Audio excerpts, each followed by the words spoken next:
Secret CIA research project carried out in Montreal in which mental patients felt they were used as the CIA's guinea pigs. They kept you asleep for 23 days, and while I was asleep, they were shocking the heck out of me with electric shocks. The CIA was interested in Dr. Cameron's work on psychic driving because it could give them an idea of where the personality could break or be stressed. Those of us who were involved with trying to find out something about brainwashing, yes, this is the reason that we were interested in Dr. Cameron's work.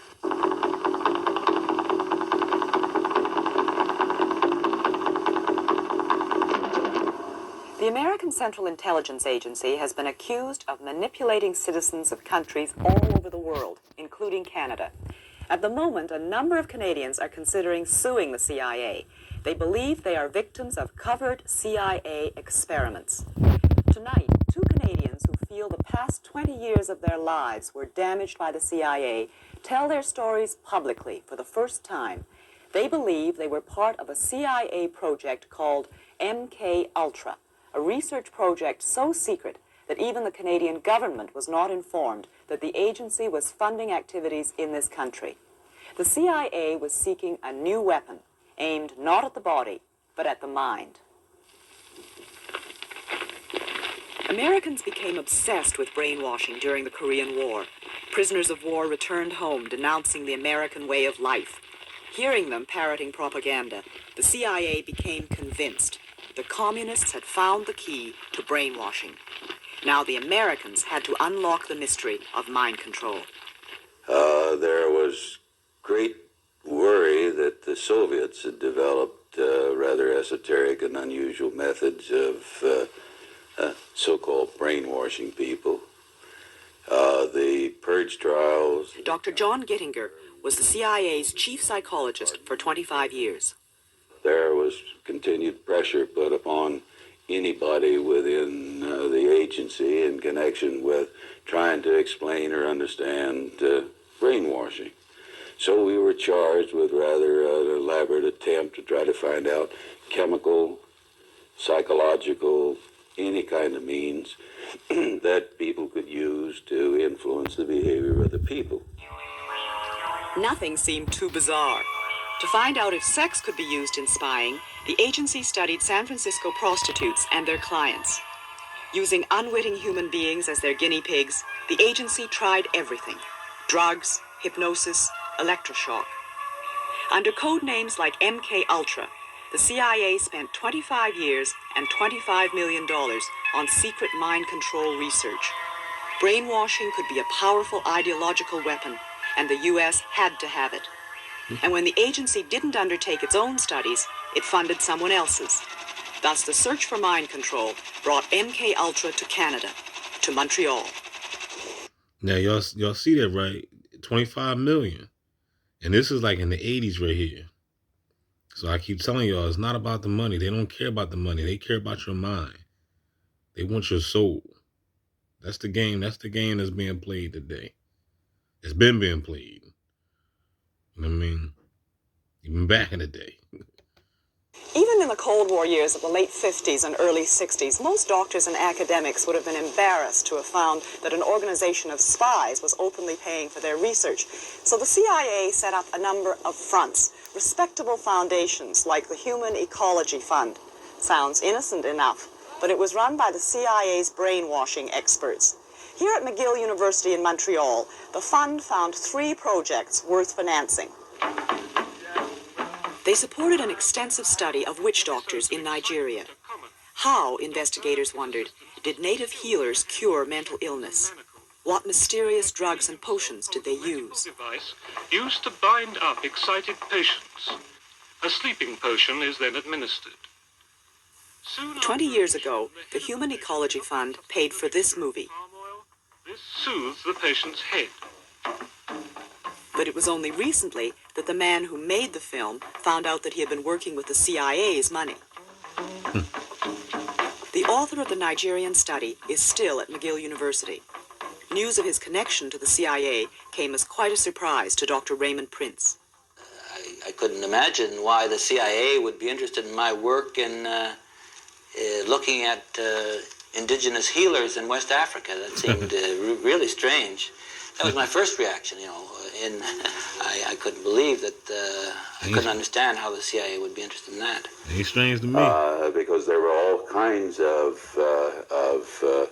belief. You know what I'm saying? The reason why I say it ain't strange to me because I know the history of the beast, and all they do is experiment on indigenous people. They've been doing it since they came out the caves. This is just what they do. That African witch doctors could put the hex on people. But anybody who makes a systematic study of what are the psychological factors that can produce anything from having a person run amok in Indonesia or die of the sickness from a witch doctor in Africa would certainly add to all of the knowledge that we were being able to accumulate about behavioral science techniques. The Human Ecology Fund also helped set up the Transcultural Psychiatric Research Review. Edited at McGill, the journal continues to publish without CIA support. The largest MK Ultra research project, this one directly related to brainwashing, was carried out at the university's psychiatric hospital, the Allen Memorial Institute. Located atop Mount Royal in a... I want to say something real quick too. It's funny how when you tell people about this program, about you being targeted, the first thing people say is, why you and what makes you so important? You just a nobody and all that stuff. That's all gaslighting, y'all.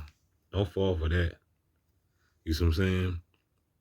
They want you to think that you nobody. I'm here to tell you that you're somebody. You know what I'm saying? If you're in this program, and it goes for all of us, you know what I'm saying? But at the same time, though, we know that everybody that's on this planet is probably, what's the word? Surrogates. You know what I mean? NPCs or whatever. So how I see it with this program, it seems like it's like they're either trying to assassinate you and turn you over. That's what it seems to me. So that's what this is about. A mansion with the eerie name of Ravenscrag, the Allen Memorial was once the most prestigious mental hospital in Canada. The unorthodox treatments of its director caught the attention of the CIA in the mid-50s. Dr. Ewan Cameron, the first director of the Allen Memorial, ran the institute with an iron hand for 20 years. But Dr. Cameron remained an American citizen and left the Allen abruptly in 1964. He returned to the United States, where he died in 1967.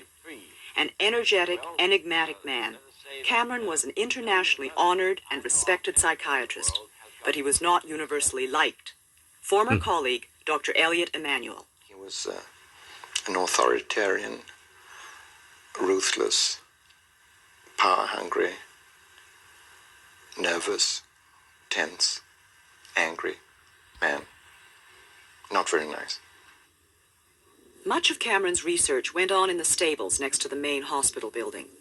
Here he had his subjects photographed before and after treatment. Dr. Cameron may not have known that the $60,000 research grant he received from the Human Ecology Fund really came from the CIA. Rudolf Hess. Nonetheless, it now seems ironic to some that Cameron was called to the Nuremberg trials to examine Rudolf Hess. For it was at Nuremberg, after Nazi doctors who experimented on prisoners of war were condemned, that a code of scientific ethics was adopted. Research must be completely safe, and research subjects must give full, voluntary consent. Documents recently released by the CIA reveal what research Cameron proposed. To make patients receptive to repetitive messages, Cameron suggested using chemical agents to break down ongoing patterns of behavior. Chemical agents like LSD. LSD was almost unknown in the late 50s and not yet widely tested. Despite the horrible hallucinations small doses can produce, Dr. Cameron left some of his patients to unsupervised LSD trips. In 1956, Bob Logie was 18 years old when his severe leg pains were diagnosed as psychosomatic, and he was sent to the Allen Memorial Institute.